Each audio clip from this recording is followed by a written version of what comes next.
గౌరవనీయులైన ఉప ముఖ్యమంత్రి వర్యులు శ్రీ పవన్ కళ్యాణ్ గారు. Thank you sir.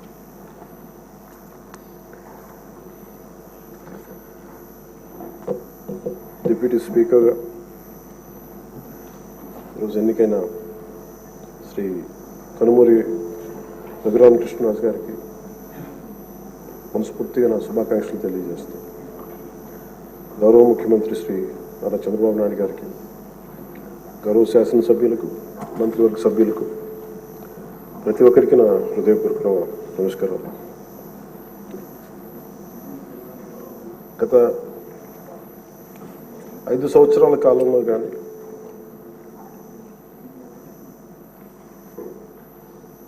నా పొలిటికల్ అబ్జర్వేషన్ కానీ, నేను పాలిటిక్స్ రావడానికి రీజన్ కానీ 7 దశాబ్దాలుగా మన చరిత్ర చదువుకున్న రైట్ ఫ్రమ్ మన ఫ్రీడమ్ ఇండిపెండెన్స్ మూమెంట్ నుంచి చిన్నప్పుడు స్కూల్లో చరిత్ర చదువుకున్నా కానీ చాలా గొప్ప గొప్ప మహానుభావులు ప్రాణత్యాగాలు చేసి పోరాటాలు చేసి ఈ దేశాన్ని నిర్మించారు, ఈ వ్యవస్థలు నిర్మించారు. ఎక్కడా కూడా to deter criminals into politics. దేశమంతా పనిచేస్తుంది క్రిమినలైజేషన్ ఆఫ్ పాలిటిక్స్ ఉండకూడదని. కానీ దురదృష్టవశాత్తు 14లో ఒకసారి రావడానికి ప్రయత్నం చేస్తే అలాంటి వ్యక్తుల సమూహాన్ని నిలువరించాం. 19లో కుదరలేకపోయింది. 19 to 24 అప్పటి ప్రభుత్వం it's an ఎపిటమ్ of criminalization of politics. గౌరవ ముఖ్యమంత్రి గారు సౌత్ అమెరికాకు చెందిన ఒక నార్కాటిక్స్ క్రిమినల్ హెడ్ ఎలా కంపేర్ చేశారు. క్రిమినల్ మైండ్ సెట్తో ఉన్న వ్యక్తులు కనుక రాజ్యాన్ని వెళితే వాళ్ళు దేనికి గౌరవం ఇవ్వరు, వ్యవస్థలకు గౌరవం ఇవ్వరు, రాజ్యాంగ విధానాలకు గౌరవం ఇవ్వరు, ఎవరైనా బలి చేయగలరు. మన పర భేదం లేదు వాళ్ళకి. గత ప్రభుత్వంలో రఘురామకృష్ణరాజు గారు ఎంత బాధించారో చూస్తే, దానికి ముందు వరుసగా చూస్తే సుప్రీంకోర్టు జడ్జెస్ని వదలలేదు, చిన్నపాటి కార్యకర్తల్ని వదలలేదు, ప్రతిపక్షంలో ఎవరిని వదలలేదు. స్వయాన వాళ్ళ పార్టీ తరఫున గెలిచి ఎంపీగా ఎన్నికైన రఘురామకృష్ణరాజు గారిని విధానాలతో విభేదించి ఆయన ఎంత ఇబ్బందికి గురి చేశారో, శారీరకంగా, మానసికంగా, అన్ని రకాలుగా. ఒక ఎంపీకి ఒక తీసుకెళ్ళి అరెస్ట్ చేస్తారు, ఏదో ఇబ్బంది పెడతారు, అట్లా ఏదో అనుకున్నాం. కానీ ఆయన మీద ఒక 3rd degree మెథడ్స్ వాడటం, బెదిరించడం. ఆ రోజున గౌరవ ముఖ్యమంత్రి కోసం నేను కూడా స్పందించాను. భయం వేసింది మాకు, ఆయనకి ఏం జరుగుద్దో అని. చాలా ఆవేదన కలిగింది. చాలా బలమైన ఇబ్బందులు ఎదుర్కొన్నారు. నాకు నిజంగా ఆ రోజున అనిపించింది, క్రిమినల్స్ కనుక రాజ్యాలు వెళ్తే ఎలా ఉండదు, ఎలా ఎదుర్కోవాలి. సో ఈ ప్రభుత్వం తాలూకు వ్యతిరేక ఓటుని చీలనివ్వకూడదన్న నా ఆకాంక్ష ఈ రోజున మిమ్మల్ని ఈరోజు డిప్యూటీ స్పీకర్ పదవిలో చూస్తుంటే నిజంగా నేను ఆ రోజు నా ఆవేదన, నా ఆక్రోశం ఈరోజు మీ రూపంలో డిప్యూటీ స్పీకర్గా మీరు ఉండటం నాకు నిజంగా చాలా చాలా ఆనందంగా ఉంది. ఇక్కడ మొన్న ఆ రోజు మీరు కూడా ఉన్నారు, మనం సభ ప్రారంభమైనప్పుడు. దాదాపు ఇక్కడున్న సభ్యులందరూ కూడా దాదాపు 80% సభ్యులు, మన అచ్చెన్నాయుడు గారి దగ్గర నుంచి, మీ దగ్గర నుంచి, చంద్రబాబు నాయుడు గారి దగ్గర నుంచి అందరూ కూడా ఏదో ఒక రకంగా క్షోభ అనుభవించిన వాళ్ళు, బాధలు అనుభవించిన వాళ్ళు, సోషల్ మీడియా అబ్యూస్ని భరించలేని నాటి 100% అందరూ ఏదో ఒక విధంగా సోషల్ మీడియా అబ్యూస్ అయితే జరిగింది.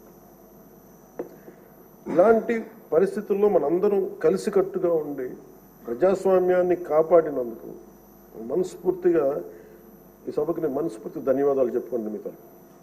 ఇది భవిష్యత్తులో మీరు ఈ పదవిని అలంకరించారు, మీరు మీకు ఆవేదన ఉంది, మీ కోపం ఉంది, రచ్చబండ కార్యక్రమం ద్వారా మీరు కూడా మాట్లాడాల్సిన అవసరం లేదు. యాక్చువల్లీ మీరు కూడా అలాంటి, మీ దగ్గర మాటకి చాలా బలమైన పదును ఉంటుంది, మీ మాటకి హాస్యం ఉంటుంది, గుడ్ సెన్స్ ఆఫ్ హ్యూమర్ ఉంటుంది మీ దగ్గర. కానీ రచ్చబండ అనే ఒకటి కార్యక్రమం మీరు ప్రారంభించాలి అంటే ఎంత విసిగిపోతే మీరు ప్రారంభిస్తారు, ఎంత నిస్సహాయత ఉంటే ప్రారంభిస్తారు. నేను చాలాసార్లు అనుకుని ఇంత అడ్డగోలుగా క్రిమినలైజేషన్ ఆఫ్ పాలిటిక్స్ జరిగితే ఎవరు రారాలని అనుకునేవాడిని. నేను ఎప్పుడు ఒకటే నమ్మాను, సైంటిఫిక్ మన Newton's third law, for every action there is an equal and opposite reaction అని. అలాగే కర్మ ఎవరిని వదలదని. మిమ్మల్ని ఎవరైతే మీకు అడుగు పెట్టనివ్వం, మీ నియోజకవర్గంలో మిమ్మల్ని అడుగు పెట్టనివ్వం, మిమ్మల్ని అడుగు పెట్టనివ్వం అని చెప్పి ఛాలెంజ్ చేసిన వాళ్ళు ఈరోజు అడుగు పెట్టలేకపోయారు. కర్మ అంత బలంగా ఉంటుంది. 56,777 ఓట్లతోటి దాదాపు 59.80% ఓటుతోటి గెలిచి మీరు ఎమ్మెల్యేకి వచ్చారు గుండి నియోజకవర్గం. ఈ రోజున వాళ్ళకి వైనాట్ 175 అలా అన్న మాటల దగ్గర నుంచి కానీ ఈ రోజున అడుగు పెట్టడానికి కూడా భయం ఉంది. మిమ్మల్ని ఎదుర్కోవాలంటే భయం. ఎందుకు మనం వ్యవస్థల్ని కాపాడాలి, ఎందుకు రూల్స్ పాటించాలి అంటే మనిషి అధికారం మదం ఎక్కి అహంకారంతో ఉంటే ప్రకృతిలో ఏమీ జరగదు, ఏమి అనుకోవడానికి లేదు. దానికి నిదర్శనమే సభ, దానికి నిదర్శనమే మిమ్మల్ని ఎంత హింసించి మీరు డిప్యూటీ స్పీకర్గా 14 ఏళ్ళు సుదీర్ఘమైన అనుభవం ఉండి ఒక నవ నిర్మాణాన్ని సైబరాబాద్ లాంటి ఒక కొత్త నిర్మాణాన్ని, సిటీని నిర్మించిన ఒక అనుభవజ్ఞులు ఆయన ఇబ్బందులు పాలు చేసి జైల్లో పెట్టి నలిపి, నాకు చాలా భయం ఉండింది. మిమ్మల్ని అరెస్ట్ చేసినప్పుడు మీరు ఎట్లా వస్తారో బయటకు, అంత భయం ఎలా ఉండిందో. గౌరవ ముఖ్యమంత్రి గారిని ఆ రోజున అరెస్ట్ చేసినప్పుడు నాకు చాలా ఆవేదన ఉండింది. ఏం జరుగుతుందో లోపల, ఏం చేస్తారు? ఒక ఎంపీగా మిమ్మల్ని ఇలా చేయగలిగినప్పుడు ఆయన్ని కూర్చోబెట్టి రాష్ట్రంలో ఏమేం చేస్తారన్నది నిజంగా ఆవేదన. అది ఆ రోజు తగులుకు నాకు అనిపించింది. ఈ రోజున అందరం బయటకు వచ్చి నిలబడ్డాం. దేనికి? ఇది ఒక చంద్రబాబు గారి కోసం, మీకోసం కదా, ప్రజాస్వామ్యాన్ని నిలబెట్టాలి. ప్రజాస్వామ్యం it should be eternal vigilance. మనకి ఎటర్నల్ అంటే నిరంతర పహారా లేకపోతే మనకి సరిహద్దుల్లో దేశం మన హద్దుల్ని ఎలా కాపాడుకుని నిరంతర పహారా అవసరము. ప్రజాస్వామ్యాన్ని కాపాడుకోవడానికి నిరంతర పహారా అవసరం. అందుకని మేమందరం eternal vigilance is essential for democracy. మేమందరం బయటకు వచ్చి ప్రజాస్వామ్యాన్ని కాపాడుకోవడానికి మనందరం పడ్డ తపన ఈ రోజున ఈ సభ నిలువెత్తు నిదర్శనం. మీరు ఖచ్చితంగా మీరు సభా గౌరవాన్ని నిలబెట్టాలని మనస్ఫూర్తి. మీ విట్టు కోల్పోకండి, మీ సెన్స్ ఆఫ్ హ్యూమర్ కోల్పోకండి. ఎందుకంటే మీరు ఉంటేనే లైవ్లీగా ఉండి, మీరుంటే అన్ని నవ్వులు పువ్వులు ఉన్నాయి చూడండి. ఆనందాన్ని తీయకండి. అట్ ది సేమ్ టైం మేము కోరుకునేది కూడా ఆ ప్రజాస్వామ్యం తాలూకా విలువల్ని, ఆ భాషని కాపాడు. సభల్లో భాష దిగజారిపోతే అది రోడ్ల మీదకి వెళ్ళిపోతుంది ఈరోజు. అంటే ఎవరు ఏం మాట్లాడుతున్నారో ఇష్టం వచ్చినట్టు మాట్లాడి, బూతులు తిట్టి, మేము ఇళ్లలోకి వచ్చి మీ ఇంట్లో మీ ఆడపడుచుని రేపులు చేస్తాం, మీ పిల్లల్ని ఎలా అంటాం. అడ్డగోలు ఈరోజు ఇంతమంది మాట్లాడుతున్నారంటే దానికి చట్టసభల్లో నుంచే ఆ కదలిక మొదలు. ఆ హుందాతనం పోయింది సభలో. తిరిగి మీరు డిప్యూటీ స్పీకర్గా, అయ్యన్న పాత్రుడు గారు స్పీకర్గా ఆ హుందాతనాన్ని మీరు తిరిగి తీసుకురావాలి. 1-2 సందర్భాల్లో మనం వచ్చినప్పుడు ఎవరో ఒక మాట ఏదో అంటే గౌరవ ముఖ్యమంత్రి చంద్రబాబు నాయుడు గారు ప్రత్యేకించి చేయొద్దు, మళ్ళీ ఇంకా అలాంటి కల్చర్ తీసుకురాకండి, అది అయిపోయింది గతం. సో అది మీరు మనస్ఫూర్తిగా దాన్ని పాటించి సభ గౌరవాన్ని నిలబెట్టాలని కోరుకుంటా ఉన్నాను. ఒక విన్నపం అధ్యక్ష స్థానంలో కూర్చున్న మీకు, మీ టెన్యూర్లో అయ్యన్న పాత్రుడు గారు మీ టెన్యూర్లో కరెక్షన్ మొదలవ్వాలంటే భావ ప్రకటన, భావ స్వేచ్ఛ మీద ఇష్టానికి మాట్లాడేస్తూ ఉన్నారు అందరూ. మనకి గౌరవ మంత్రి లోకేష్ గారిని బదులు పెడతారు. ఏదన్నా అంటే భావ ప్రకటన, భావ స్వేచ్ఛ అంటారు. దీనికేదో ఒక ఫైనల్ కరెక్షన్ ఈ సభలో జరగాలని కోరుకుంటున్నాను.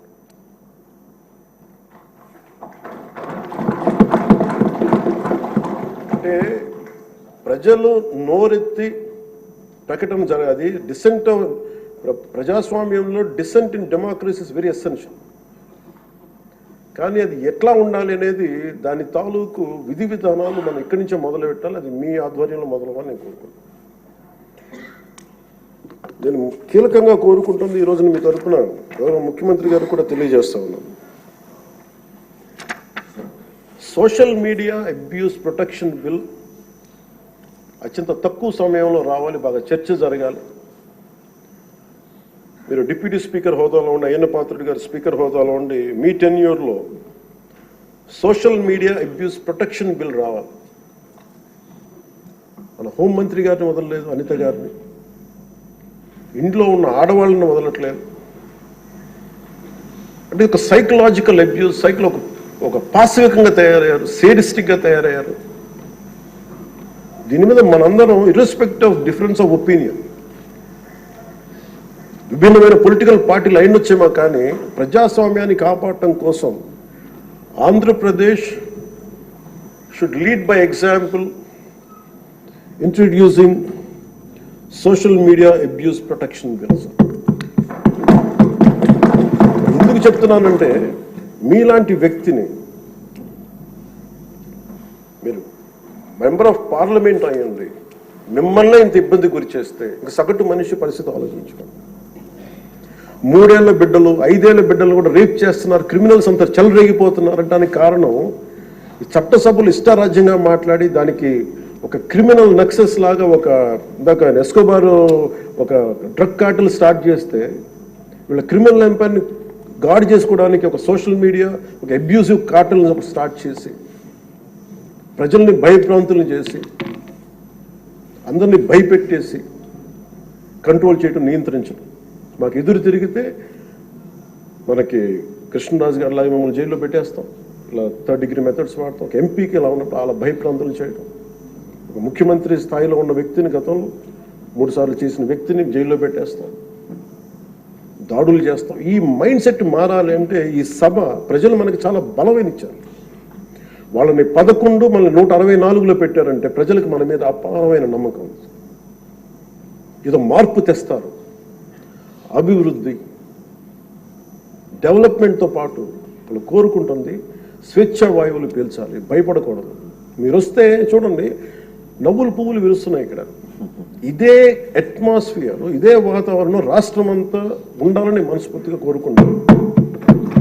మనం ఎంత ఆనందంగా నవ్వుతున్నాం. మనం సీరియస్ ఇష్యూస్ మాట్లాడుతున్నాం, మనకి వ్యతిరేకమైన విభేదాలు ఉంటాయి, అభిప్రాయ భేదాలు ఉంటాయి, ఒకటి సాధించుకోవడానికి భిన్నమైన అభిప్రాయాలు వస్తాయి. కానీ ఇదంతా కూడా చాలా సుహృద్భావ వాతావరణంలో జరగాలని నేను మనస్ఫూర్తిగా కోరుకున్నాను. సో మరోమారు మీరు పడ్డ వేదన, మీరు చేసిన పోరాటం, సినిమాల్లో హీరోలు, నేను కూడా చేస్తాను కాబట్టి చెప్తున్నాను, దెబ్బలకి నటించడం చాలా కష్టం. దెబ్బ పడితే వేరుగా ఉంటాం. కానీ మీరు నిజ జీవితంలో దెబ్బలు తిన్నారు. ఎంత శక్తి కావాలి, ఎంత పోరాట పటిమ కావాలి, ఎంత శౌర్యం ఉండాలి, ఎంత ధీరత్వం ఉండాలి మీకు. ప్రభుత్వం వస్తో లేదో తెలియదు, మళ్ళీ వాళ్ళే రావచ్చు, కానీ తట్టుకొని మీరు నిలబడ్డారు చూసారా, దానికి మీకు హ్యాట్స్ ఆఫ్ సార్. వండర్ఫుల్. మీరు ఎలా నిలదొక్కున్నారో, మీరు ఎలా ధైర్యంగా ఉన్నారో అది రాష్ట్రం అందరికీ మమ్మల్ని కోరుకుంటాం. మీది ఏది కోల్పోకండి. మీ సెన్స్ ఆఫ్ హ్యూమర్ మటుకు ఎట్టి పరిస్థితులు కోల్పోకండి. మీరు రచ్చబండలో ఒకప్పుడు చేశారు కాదనలేదు, కానీ మీ ఎంజాయ్డ్ ఇట్. కానీ మాకు భవిష్యత్తులో మళ్ళీ దాన్ని మీరు టోన్ డౌన్ చేస్తారు, ఎలా చేస్తారో తెలియదు, కానీ మీ సెన్స్ ఆఫ్ హ్యూమర్ కోల్పోకుండా సభని హుందాగా నడిపి తిరిగి విలువలు ప్రతిష్ఠించమని మనస్ఫూర్తిగా కోరుకుంటూ మీకు మరోమారు మీకు అవకాశాన్ని ఇచ్చిన నారా చంద్రబాబు నాయుడు గారికి, సభ్యులందరికీ కూడా మనస్ఫూర్తిగా ధన్యవాదాలు తెలియజేసుకుంటూ మీకు శుభం కలగాలి మనస్ఫూర్తిగా నేను